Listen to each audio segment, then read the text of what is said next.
Bismillahirrahmanirrahim. Assalamualaikum warahmatullahi ta'ala wabarakatuh.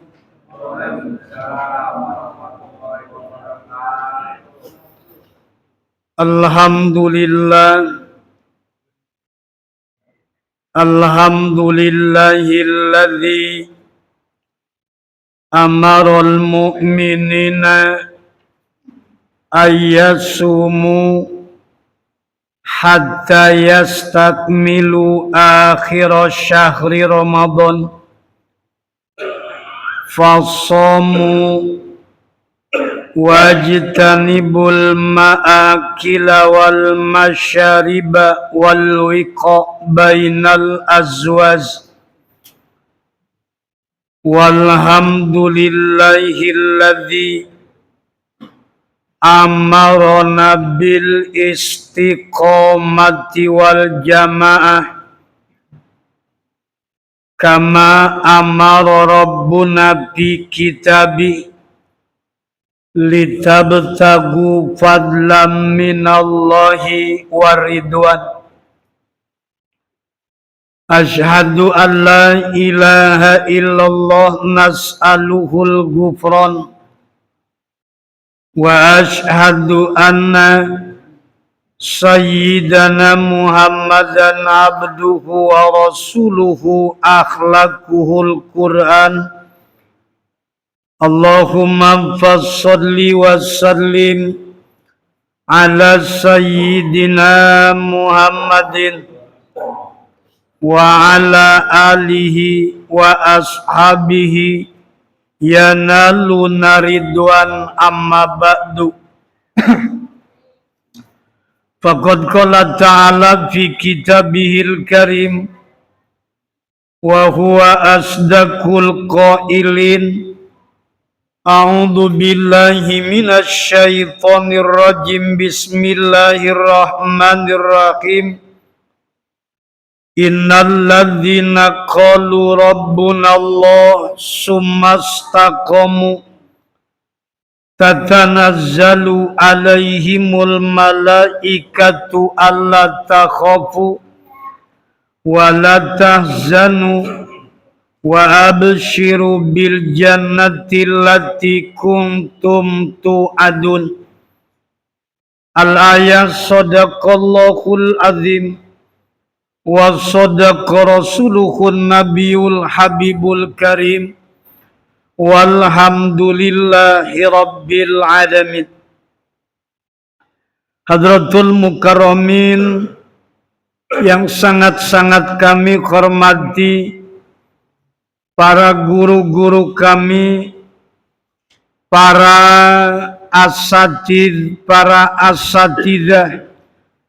para orang tua kami, para hujjaj, para tokoh masyarakat, bil khusus DKM beserta seluruh pengurus, juga para bapak, hadirin jemaah sekalian yang alhamdulillah di kesempatan malam hari ini kembali kita dapat bermuwajahah kembali, bertatap muka kembali di suasana yang masih suasana Syawal, masih suasana maaf-maafan. Oleh karena itu, dari lubuk hati yang paling dalam, sebelum kita memulai lebih lanjut kajian kita di malam hari ini, saya atas nama pribadi mohon dibukakan pintu maaf yang seluas-luasnya. Barangkali banyak khilaf, banyak salah selama beraktivitas, selama kita berkumpul di setiap malam minggu. Mudah-mudahan kita bisa saling memaafkan di antara kita. Maafin Pak, maafin ya. Insya Allah kita kembali seperti fitrah minal aidina wal faidin, seperti bayi yang baru lahir dari perut ibunya. Semoga Allah menerima amal ibadah kita semuanya selama Ramadan.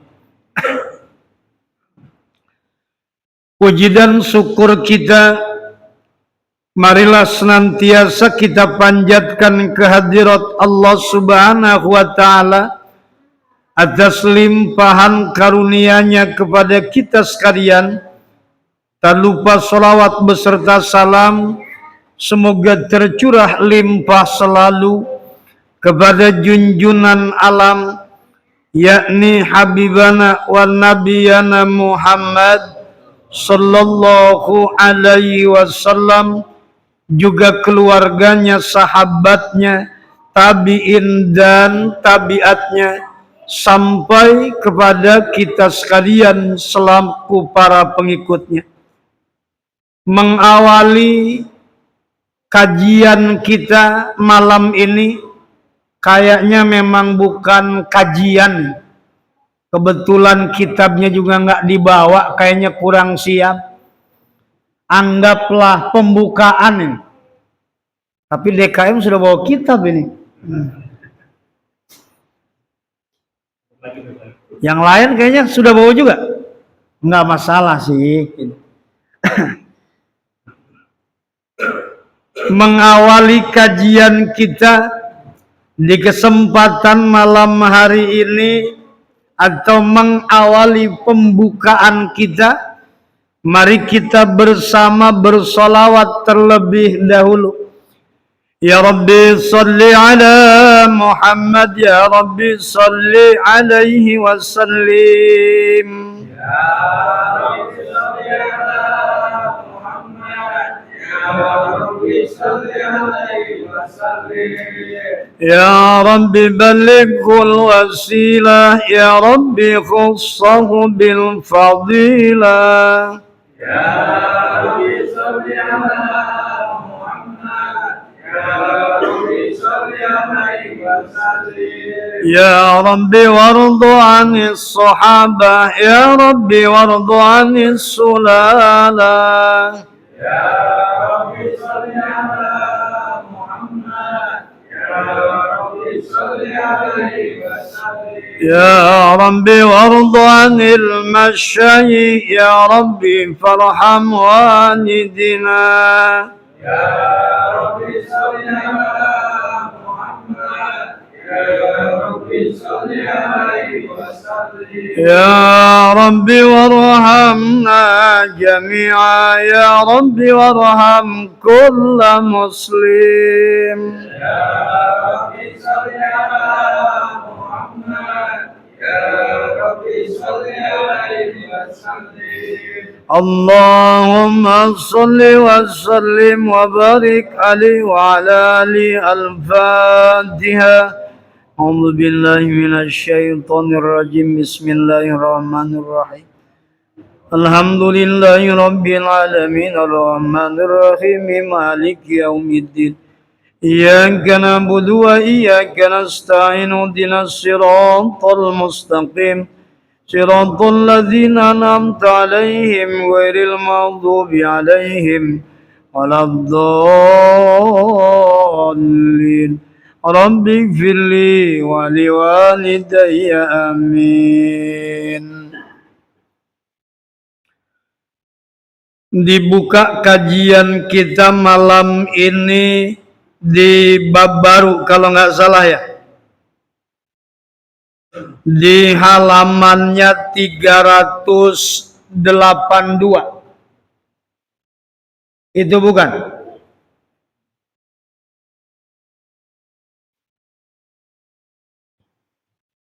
Itu bukan? Mang Bari, halaman berapa? Ah?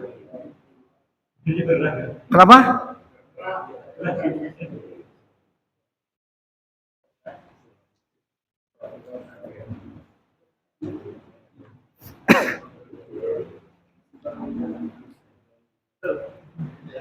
Nomor hadisnya di saya nomor hadis ketiga nih.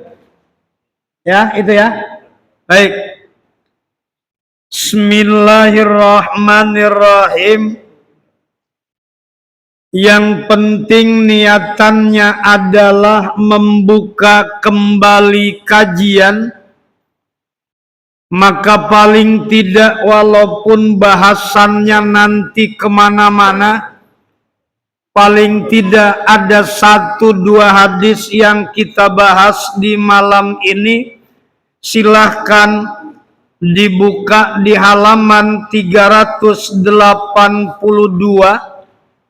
Masih bahasan tentang sunnah makan dengan 3 jari, dan juga kaitan tentang intinya sunnah makan-makan setelah liburan panjang. Jadi begitu. Jadi intinya begitu ya. Bau-baunya sih sudah ada ini kayaknya, kalau tidak salah. Bismillahirrahmanirrahim. Wa an Jabirin radhiyallahu anhu, dari Jabir radhiyallahu anna Rasulullah sallallahu alaihi wasallam amara bilakil asabi wasokhfa, bahwasanya kata Jabir, Rasulullah menyuruh untuk membersihkan sisa-sisa makanan. Asalnya laiko itu jilatin, laiko itu jilat, tapi kalau diartikan jilat kesannya apa? Jorok. Piring dijilatin, jari jemari dijilatin.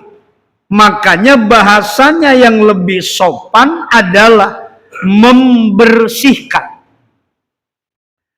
Rasulullah menyuruh untuk membersihkan sisa-sisa makanan yang menempel pada jari-jari dan pada piring, serta waqala innakum la tadruna bi ayyi ta'amikumul barakah.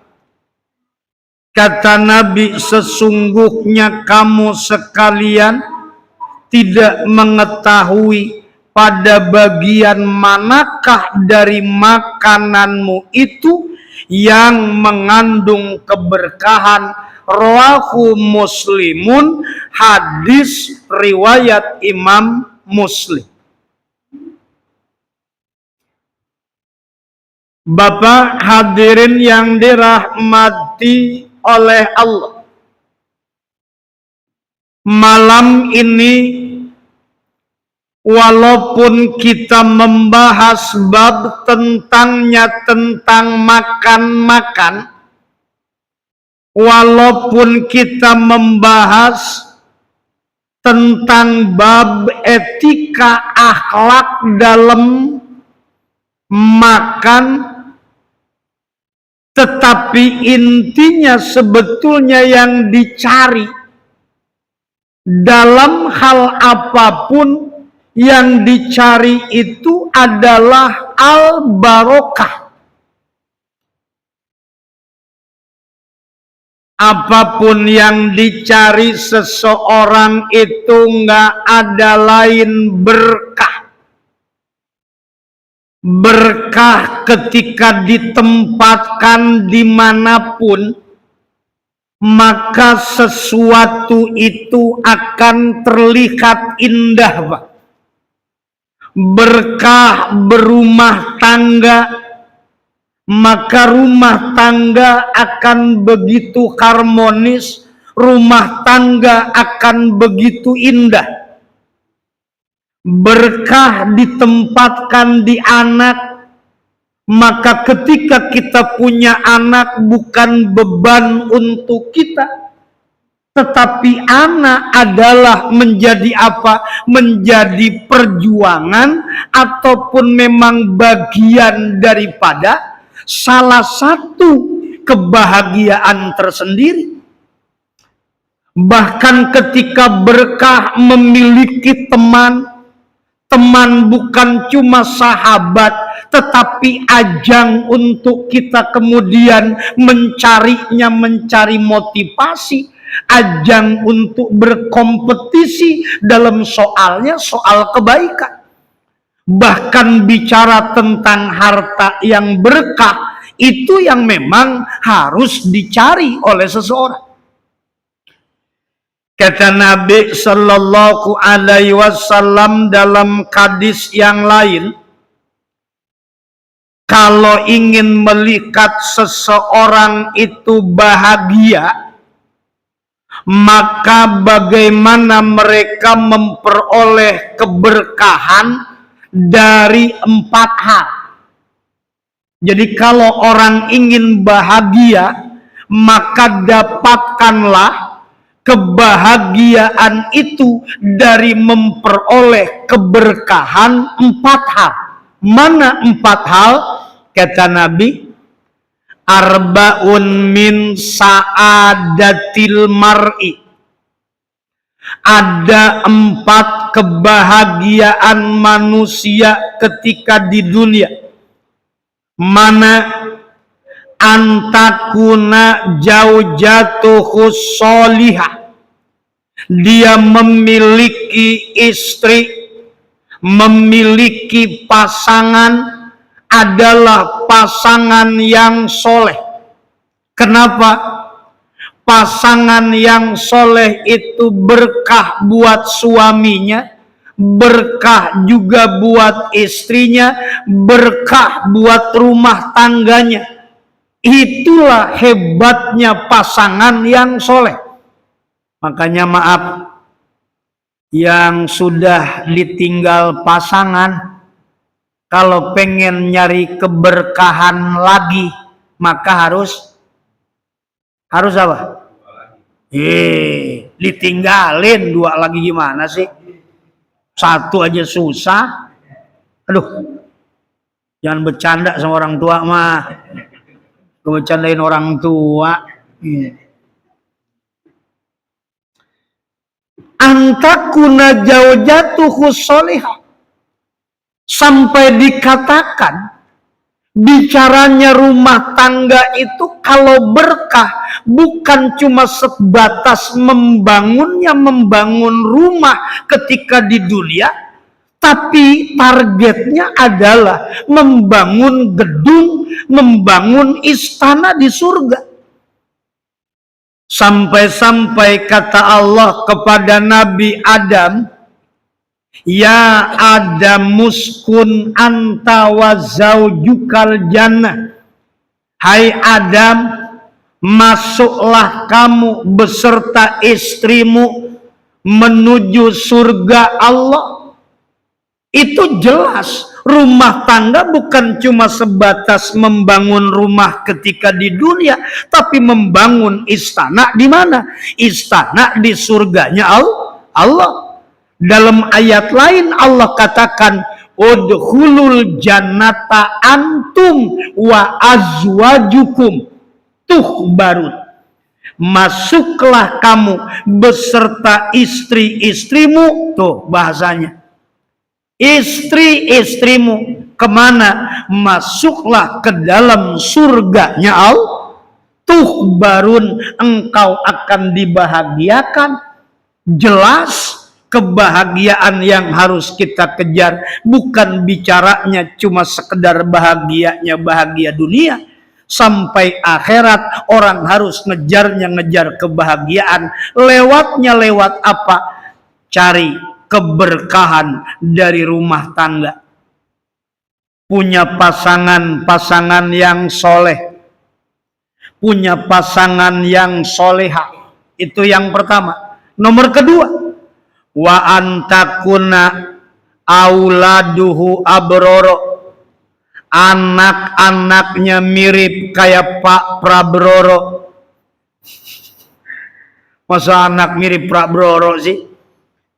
Anak-anaknya Abroro adalah orang-orang yang baik, orang-orang yang soleh.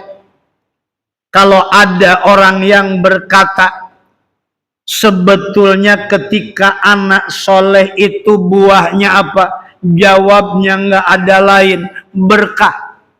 Jangankan bicaranya berkahnya berkah di dunia, sampai di akhirat aja berkahnya ke bawah. Jangankan bicaranya akhirat, maaf-maaf, di alam barzah, di alam kubur aja nolongin kita. Itu berkahnya punya anak soleh. Jadi bicaranya punya anak soleh, apa yang kita kejar? Ya keberkahan. Berkahnya anak soleh. Sampai bahkan ada orang tua yang kemudian diiring, didorong oleh anaknya menuju surganya Allah. Bahkan ada orang tua yang diberikan mahkota di surganya Allah oleh siapa? Oleh anak-anaknya yang menjadi penghafal Quran. Itu sampai segitunya. Pak, kita punya teman. Kemarin ketika umroh tuh bawa anak. Dia cita-cita itu boleh dikatakan datang ke Mekah pengen bisa nyium Hajar Aswad. Dasar memang anak yang soleh. Bawaannya serba mudah. Saat dia melakukan tawaf, itu yang namanya askar, yang namanya laskar, ketika ngelihat anak itu lagi lucu-lucunya dibawa nggak apa-apa, dibawa tawaf, sampai disimpan di pundak. Itu yang namanya askar aja sampai apa? Sampai kemudian boleh dikatakan menarik perhatian askar. Akhirnya tuh anak ditarik itu untuk nyium Hajar Aswad, plus bapaknya ngikut juga nyium Hajar Aswad. Bayangin, anak yang soleh, yang tadinya kerumunan orang nungguin sepi, nggak ada kemungkinan, tapi gara-gara anak yang soleh, di dunia aja bisa nolongin. Apalagi bicaranya di alam barzah, apalagi bicaranya di akhirat. Ini ngomongnya berkah anak yang soleh. Nomor ketiga, apalagi? Wa antakuna khulato uhus solihun. Pak, teman-teman yang soleh itu berkah buat kita. Gimana mungkin gak berkah? Tempat yang terbaik, tempat kita ngumpul. Kalau bertemannya sama orang baik, kira-kira baik gak tempatnya? Tempatnya juga ke bawah baik, Pak. Berkumpul di tempat yang baik karena memang pengaruh orang baik. Dasar memang orang baik selalu dipertemukan oleh Allah dengan orang yang baik. Sampai-sampai omongannya juga baik, yang ditemukan adalah semuanya kebaikan. Awas, kalau orang memang sudah di pikirannya kotor, yang dia temukan juga yang kotor. Apa coba? Ada orang yang ketika datang hajian, tuh yang diomongin tuh cuma apa? Omongin itu cuma kejelekan doang. Apa dia bilang? Orang Arab juga sama. Perempuan-perempuannya kebanyakan tak berhijab, buka aurat. Ketika dia datang hajian, yang ditemukan sama dia cuma itu doang, Pak. Nggak ngelihat sisi baiknya yang lain. Tapi beda dengan orang yang memang dia baik, ketemunya juga dengan orang baik. Sampai-sampai dia tidak pernah melihat apapun, kecuali yang dia lihat adalah hanya yang baik-baik saja. Pastikan, Pak, ketika Bapak ingin punya teman yang baik, ketika Bapak ingin punya anak yang baik, ingin punya pasangan yang baik, pastikan kita adalah orang yang baik. Maka secara otomatis Allah tempukan kita dengan orang yang, awas, jangan terlalu banyak menuntut. Al-khabisat al-khabisatu lil khabisin, yang jelek untuk yang jelek, atau yibat litoyibin, orang yang baik ya buat yang baik. Itu dalam surat An-Nur tuh begitu. Yang baik ketemunya yang baik, gitu. Yang jelek ketemunya juga yang jelek, yang buruk juga yang buruk. Makanya hari ini ketika kita berharap ketemu dengan orang-orang baik, pertanyaannya siapa kita? Indonesia, coba kita Pancasila lagi ntar. Siapa kita? Kalau memang kita orang-orang yang baik, maka diketemukan dengan orang yang baik. Itu udah pasti. Rumus alamnya sudah jelas. Orang baik ketemu yang baik. Selama kita belum bisa baik, maka akan ditemukan selalu dengan orang-orang yang jelek. Selama kita belum menjadi orang baik. Jangan kau tuntut pasanganmu untuk menjadi orang soleh, sementara diri kita belum menjadi soleh.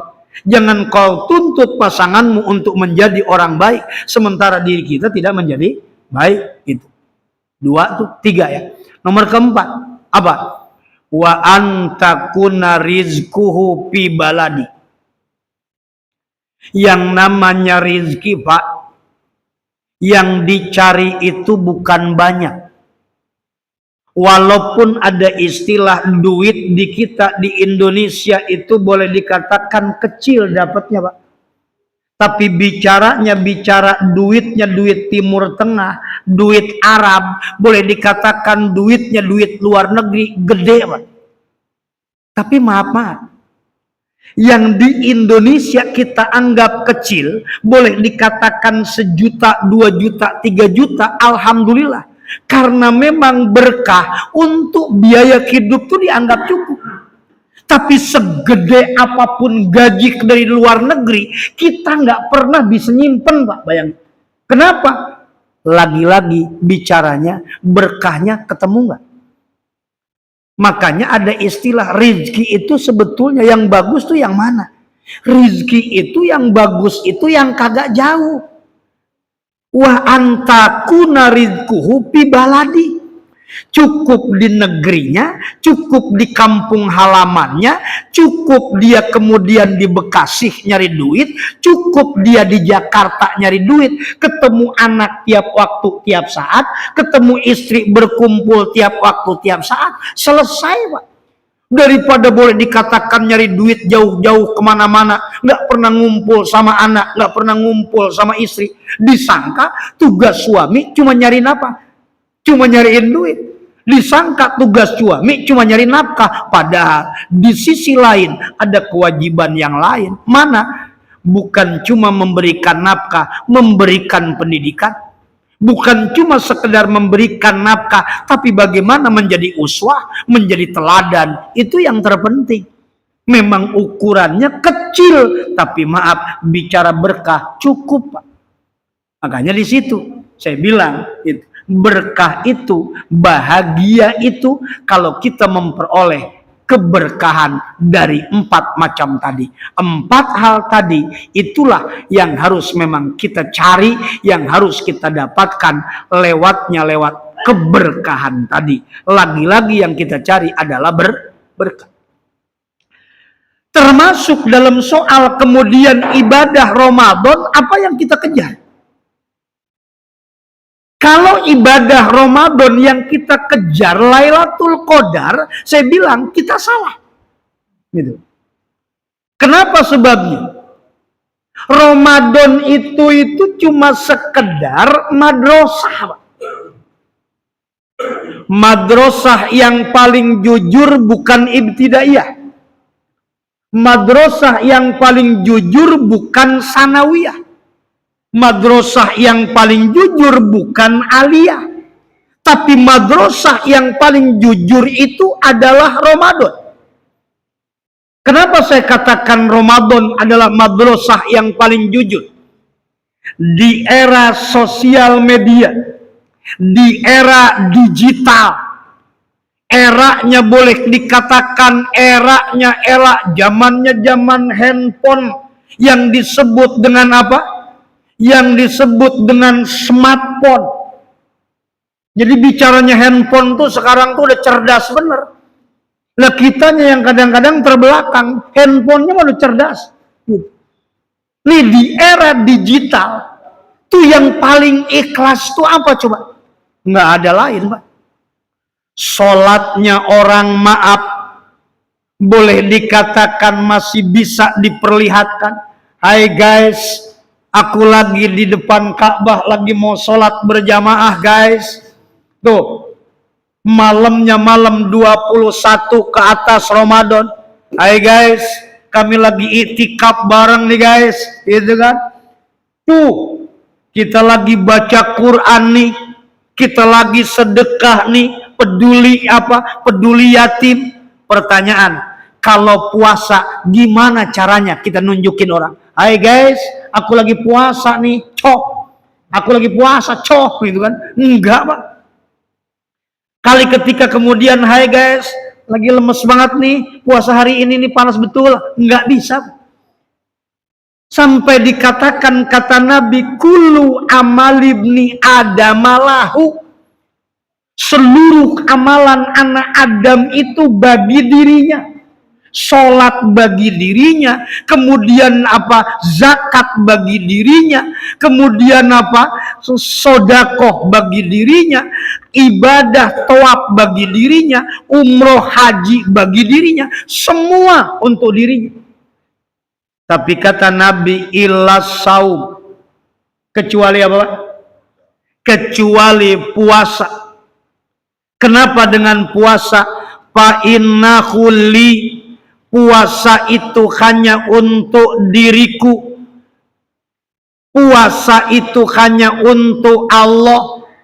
Wa ana aji bihi, urusannya hanya dirinya dengan Tuhannya. Nggak ada urusan sama tetangga. Tetangga puasa apa enggak kita nggak tahu. Bahkan kita puasa apa enggak, istri aja kagak tahu. Anak aja kagak tahu. Sampai dari kemarin sampai sekarang kagak jadi nyawalan. Sampai tanggal 22 keganggu lagi. Waduh, kagak jadi melulu. Dikit-dikit lapar, kagak ada temennya sih. Urusan puasa tua anak ajibi. Hanya urusan seseorang dengan Tuhannya. Makanya saya bilang, Ramadan itu pendidikan yang terbaik itu apa? Ramadan itu pendidikan terbaiknya bukan taraweh, Pak. Pendidikan terbaiknya bukan sholat. Sebab sholat bisa disombongkan. Ramadan pendidikan yang terbaiknya bukan tadarus. Wong tadarus masih bisa disombongkan. Terus pendidikan yang terbaik di Ramadan apa? Kejujuran. Makanya saya bilang tadi, madrasah yang paling jujur itu adalah Ramadan. Karena kita diajarkan untuk jujur hanya diri kita dengan Tuhan kita. Kejujuran itulah yang disebut dengan keikhlasan, kata Sayyidina Utsman bin Affan. Dan keikhlasan itulah, kata Utsman bin Affan, yang disebut dengan istiqomah. Jadi kalau orang yang istiqomah, kata Sayyidina Utsman, dia ikhlas beramal. Terus Nah, kaitan dengan kajian kita malam ini, saya ingin menyampaikan bahwa pendidikan yang terbaik di Ramadan adalah kejujuran, dan kejujuran itu berawal daripada keikhlasan. Ternyata ikhlas itulah yang disebut dengan istiqomah. Jadi kita mau ngomong nih, apa yang memang kita dapatkan dari Ramadan? Jawabnya adalah keistiqomahan. Itu benar. Jadi kalau ada orang yang ketika di Ramadan dia bilang dapat apa? Lailatul Qadar. Saya bilang enggak. Ketika ada orang yang ditanya dapat apa di Ramadan, dia bilang khatam Quran 3 kali. Itu bukan Lailatul Qadar, bukan khatam Quran dapat 3 kali, bukan zakatnya agak gedean, bukan.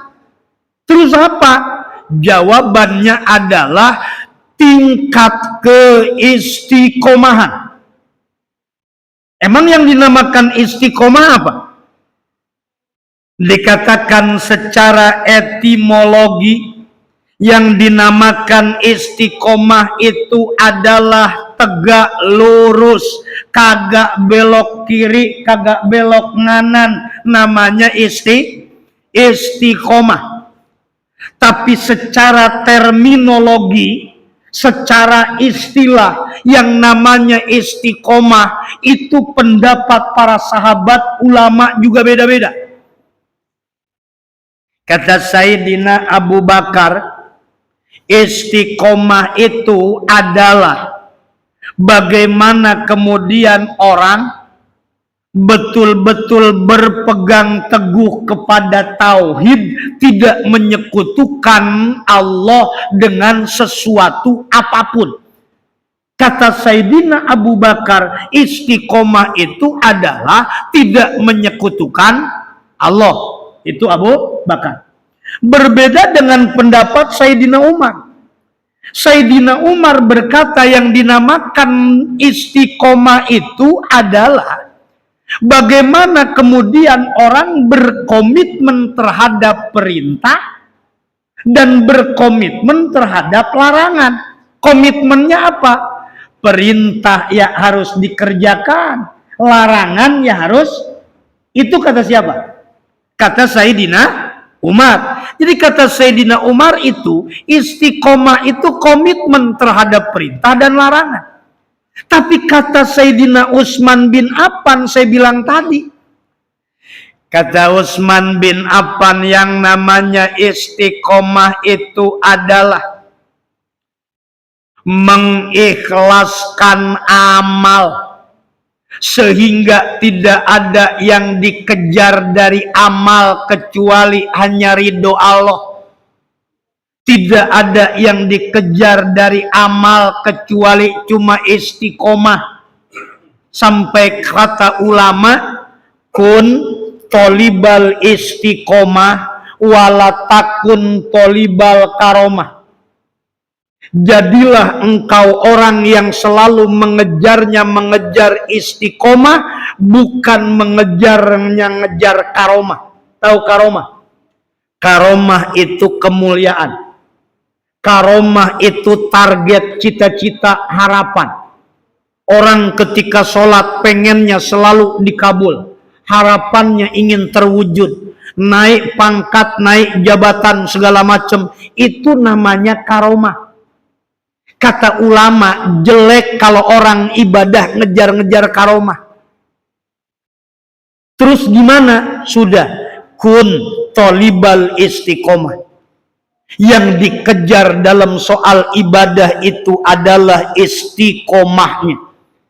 Kejar istiqomah di dalam soal ibadah. Kenapa? Urusan maaf pemberian Allah, dikabulkan ajat, dikabulkan harapan, kemudian apa yang kita inginkan tercapai, maaf, itu mah cuma sekedar padlun minallah, anugerah Allah.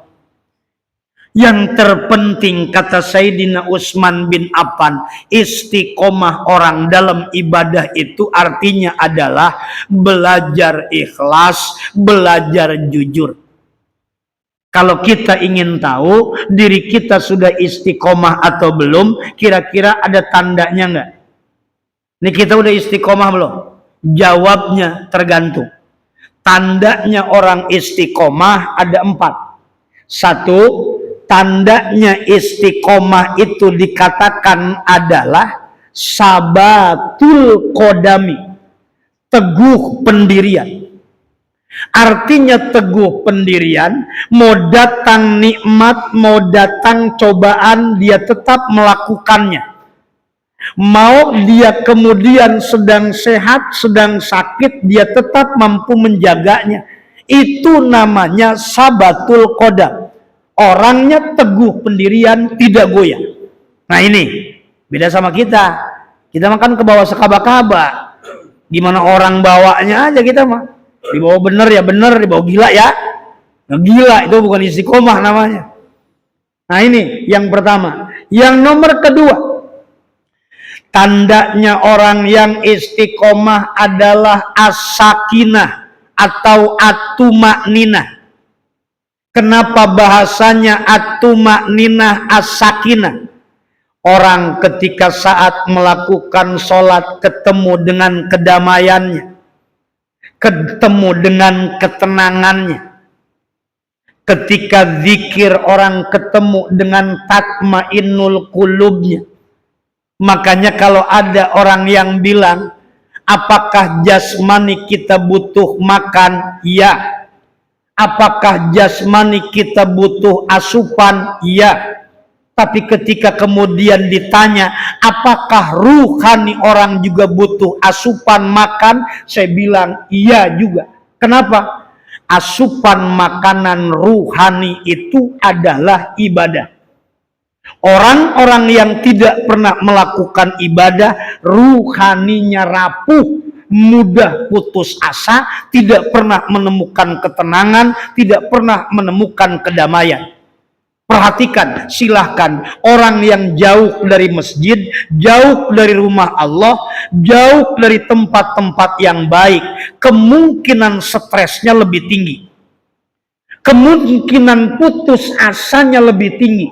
Tapi kalau orang yang rajin dekat di masjid, rajin sujud, maka saya bilang ruhaninya sudah terpenuhi kebutuhannya, maka insya Allah nggak mudah stres, nggak mudah putus asa, kuat dia. Kenapa? Yang dibangun bukan dulu fisiknya, tapi jiwanya. Makanya lihat W.R. Supratman ketika bikin lagu apa coba? Bangunlah jiwanya, bangunlah badannya. Jadi kira-kira badan dulu apa jiwa dulu? Yang harus dibangun itu adalah jiwanya dulu. Apa yang dimaksud? Ruhaninya. Maka itu, kalau orang ingin menemukan ketenangan, kedamaian hati, nggak ada lain, ibadah. As-sakinah alias tumanina, orang istiqomah. Itu istiqomah, tandanya tenang, damai. Nggak punya duit sih, tapi kok tenang. Nggak punya duit, damai, tentram. Itu dua. Nomor ketiga, halawatut to'ah. Yang nomor ketiga itu tandanya adalah orang merasakan manisnya ibadah. Jadi kalau orang ketika sudah sholatnya dia bisa merasakan manis, kok enak gitu sholat malam tuh. Kok sholat duha tuh enak itu. Qobliyah, ba'diyah sholat tuh kayaknya tuh buat saya tuh jadi candu gitu. Itu. Baca Quran tiap hari tuh buat saya jadi kebutuhan. Ini apa? Manis saja terasanya. Halawatut to'ah. Orang yang istiqomah dia akan temukan apa? Rasa manisnya taat kepada Allah. Yang terakhir, tandanya orang yang istiqomah yang keempat adalah hibdus sirri wal alaniyah. Buat orang yang istiqomah tidak pernah mengenal sepi, rame, nggak ada beda. Mau lagi sepi, dia tetap melakukan. Mau lagi rame, dia tetap melakukan. Mau sendiri, tetap ngerjain. Mau bareng-bareng, tetap ngerjain. Nggak ada beda buat dia. Nah itu dalam kondisi sepi, dalam kondisi ramai, dia masih tetap menjaga. Beda sama kita kan, kalau udah rame dikit, kalau udah rame nih, udah rame tinggalin. Nggak begitu. Orang yang istiqomah itu istimewanya seperti itu. Jadi buat kita, pertanyaannya, kita sudah istiqomah belum sih? Hah? Kalau belum kita istiqomah, jangan harap memperoleh keberkahan dari madrasah yang sudah kita bangun 1 bulan kemarin. Ramadan sampai pol, Pak, 30 hari. Ramadan sampai pol 30 hari. Kalau belum kita istiqomah, artinya tidak jujur, tidak ikhlas, tidak istiqomah, boleh dikatakan sulit kita untuk memperoleh keberkahan. Dari hadis ketiga aja jelas. Nabi menyuruh kepada kita bersihkan jari-jari tangan ketika makan. Bersihkan piring, Pak, jangan sampai tersisa. Sampai piring aja dibersihin. Bukan suruh dicuci, bukan. sisa makanannya dimakanin, jangan sampai tersisa. Hati-hati malam ini, kalau bisa itu dibungkus, bersihin. Kan tujuannya dibersihin. Nah, kalau dibersihin mah bukan cuma dimakan doang, termasuk diapain. Nah itu maksudnya. Jadi intinya seperti itu untuk sekedar kajian pembuka. Jadi pertanyaannya, sukseskah kita di Ramadan kita kemarin? Jawabannya belum tentu. Tergantung istiqomah atau tidak dengan apa yang sudah kita bangun kemarin. Kalau sudah istiqomah, insya Allah kita termasuk orang-orang yang memperoleh kesuksesan di Ramadan kemarin. Itu hanya sekedar berbagi, hanya sekedar mengingatkan kepada diri saya sendiri. Itu, saya tuh belum soleh, belum baik. Kita lagi menuju untuk jadi orang yang baik. Makanya tidak untuk menghakimi, tidak untuk kemudian menggurui, tetapi hanya sekedar berbagi. Mudah-mudahan bersama kita bisa menjadi orang-orang yang soleh. Demikian Pak untuk kajian kita malam ini. Mudah-mudahan ada manfaatnya. Kurang lebihnya mohon maaf. Kita tutup dengan kifarah majlis bersama-sama. Subhanakallahumma wa bihamdika asyhadu an la ilaha illa anta astaghfiruka wa atubu ilaik. Walaupun minkum billahi taufiq wal hidayah. Wassalamualaikum warahmatullahi wabarakatuh.